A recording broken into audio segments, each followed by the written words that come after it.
President Donald Trump's relations with world leaders have been consistent and unwavering, but only with those who have authoritarian tendencies. For him, President Vladimir Putin of Russia could not do any harm to the United States' national interests. He believed the Russian president more than he believed his own intelligence people.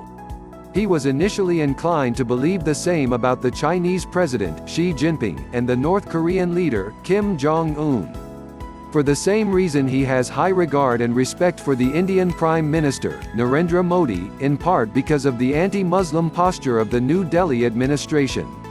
However, Trump did not favor Ayatollah Ali Khamenei, the authoritarian leader of Iran. This exception to his of inclination may have been caused by the fact that the Iranian leader was a Muslim. Trump had not made any secret of his antipathy towards the followers of the Islamic faith. He was prepared to accommodate strong Muslim leaders only when they served his personal economic interests. This was the case with Mohammad bin Salman, the Crown Prince of Saudi Arabia. When an American leader with strengthened powers operates on the basis of what is in his guts, the result may be troubling for the world at large. This may well be the outcome of the adventure in Iran. The war-making powers that Congress granted to the president in the years since the September 11 attacks, combined with stunning advances in the technology of manhunting, have given the inhabitant of the Oval Office the power to track and kill individuals anywhere on Earth, wrote Mark Mazzetti in a news analysis in the New York Times. President Barack Obama used this power to kill Osama bin Laden, the al-Qaeda leader, in his compound in Abbottabad, Pakistan. He was not deterred by the fact that the forces sent in to kill bin Laden flew over the territory of a country that was once a close American ally.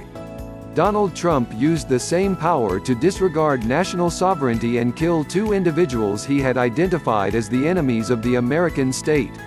Abu Bakr al-Baghdadi, the founder of the Islamic State, was killed by a United States force in Syria, while General Qasem Soleimani was the victim of an attack in Baghdad, Iraq. However, there were important differences in the way the two presidents used the power they were given by Congress. Obama used it after careful thought and input by a variety of national security experts in the government. Trump did not seek any serious input from those who had some expertise in matters pertaining to national security. He followed his gut. Trump is prone to act on whims or on the advice of people who have little expertise in international affairs. His last-minute decision not to hit at some targets in Iran after Tehran had downed an American drone came in part after a conversation with Tucker Carlson, a TV host on Fox News, a channel the president watches daily. Carlson reminded the president that a strike on Iran could anger his base that did not want the United States to engage in foreign wars.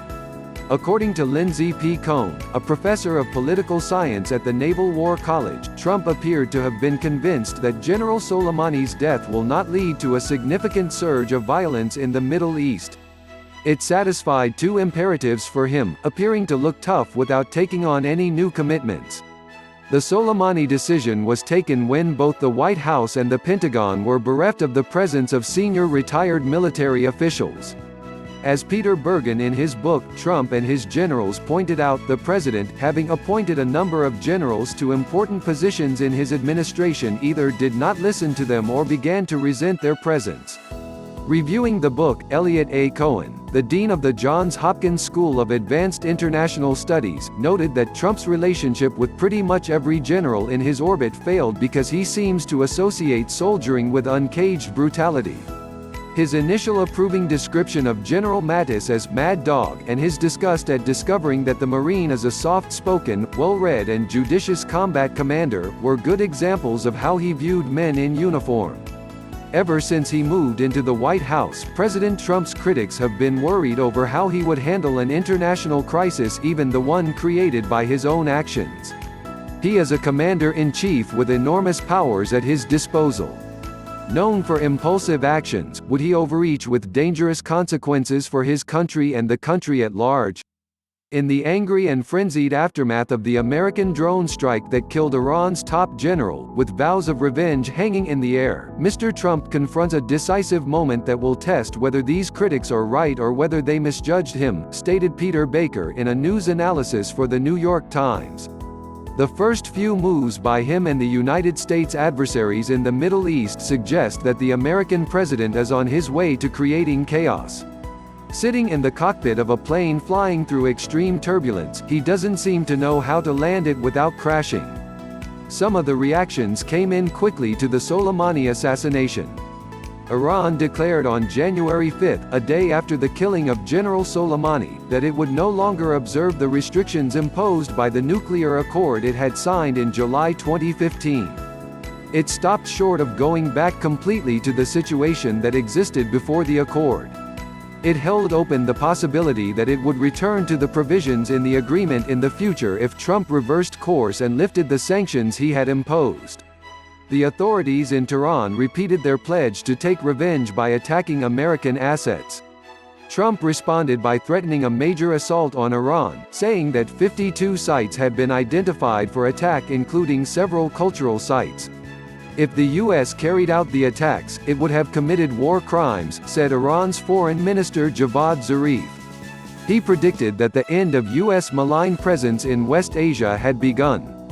On the same day, the Iraqi parliament instructed the government to withdraw from the agreement that had allowed the United States to maintain troops in the country.